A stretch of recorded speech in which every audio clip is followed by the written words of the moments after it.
in this arena, there is no crying. You can cry, you're just gonna lose. And I have bad news about complaining and crying. Let me tell you something about complaining and crying that's really, really gonna hurt for all you complainers out there. Nobody gives a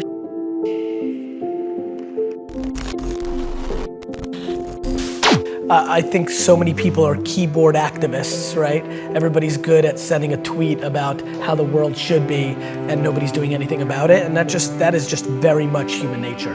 The American culture is soft, and that's a great thing. That means there's been enormous amounts of prosperity, but let's not be naive. I mean, people literally complain when somebody gives them the wrong amount of like extra cream in a Starbucks $6 coffee. My lack of interest in complaining is so high, and when I watch what people complain about, it breaks my heart because they completely lack perspective. And I genuinely believe my happiness and optimism comes from my perspective. Even in political unrest times like right now, a lot of people are very bent out of shape, but the reality is that it's just never been better to be a human being. That's just the truth, that's just data, that's reality. One of the people I look up to most in the world, maybe the person I look up to most in the world, tied with my dad, I know Dad, you might watch this, is my mother.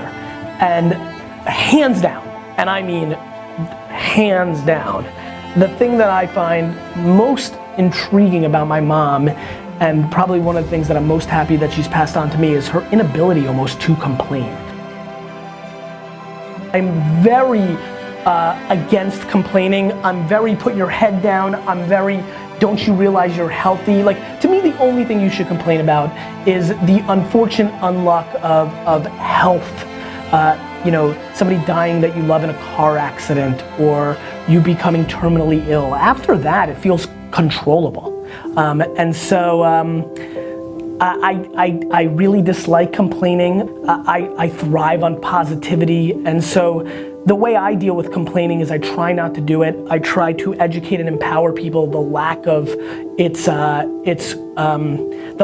value, I guess. I mean, I don't have a gear. There, you know, when you go on my gear, like there is no like, oh, let me go into complain zone. To me, it's assess, figure it out, and go directly back on the offense. I'm a very offensive player. Complaining is the defense.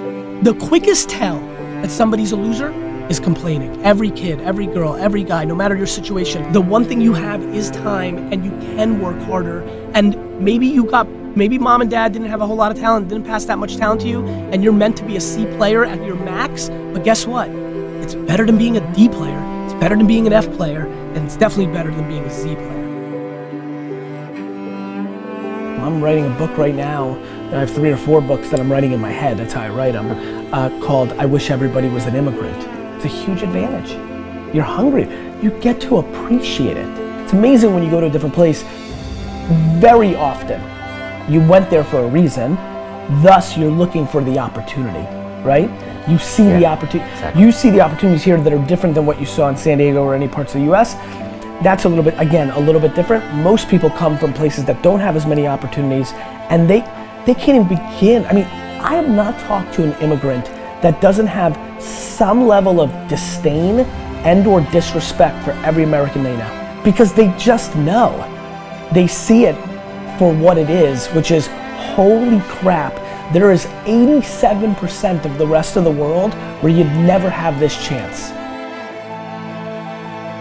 I think a lot of you are not motivated because you're lucky. And what I mean by that is, you're lucky in different ways. You haven't dealt with adversity that much. It's not a black-white thing, girl-boy thing. Absolutely. You just had great parents, you had a good upbringing. Like, life just didn't give you that much adversity. To me, everything's about breathing, right? Like, to me, everything is about like, take full ownership for everything, and then everything gets easy, because then you're in control. And then learn how to love to lose. Like, for me, my game's simple, right? It's all my fault. So now, I'm not mad at Lindsay or D-Rock, or that's it, my fault. I'm empowering them. So it's actually true.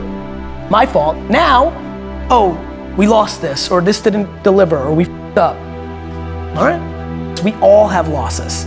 And so I like losses. I love adversity. I like the climb. I like the chip on my shoulder. I like when people are like, oh, I knew it, he's not that good. I like adversity. So Yeah, all on me. You know, I enjoy losses. Now all of a sudden, like what? You become completely invincible. I feel invincible. I really genuinely, outside of the health of myself and 20 people, feel 100% invincible as a person.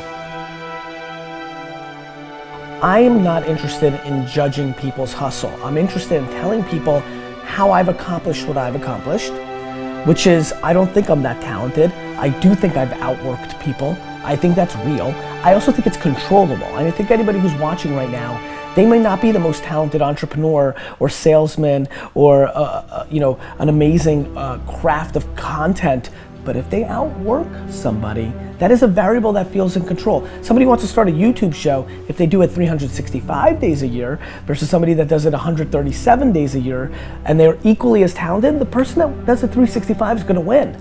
I mean, that's just the truth. And it's the only practical advice that I think I can give. Go get more talent. I can't say that. What you do is you position yourself to succeed. So for example, if you're doing something else and you want to do this thing you love, you do it after hours. You work 9 to 6, you get home, you kiss the dog, and you go to town, right? I mean, you start building your equity and your brand and whatever you're trying to accomplish after hours. Everybody has time. Stop watching Lost. If you want this, if you want bling bling, if you want to buy the jets, if you want to do work, that's how you get it. The biggest poison in us is regret. It's poison. And I push so hard, and will, through my vehicle, which isn't meditation, which isn't health and wellness, which isn't nonprofit. My vehicle is business. I can't help it. It's what I love.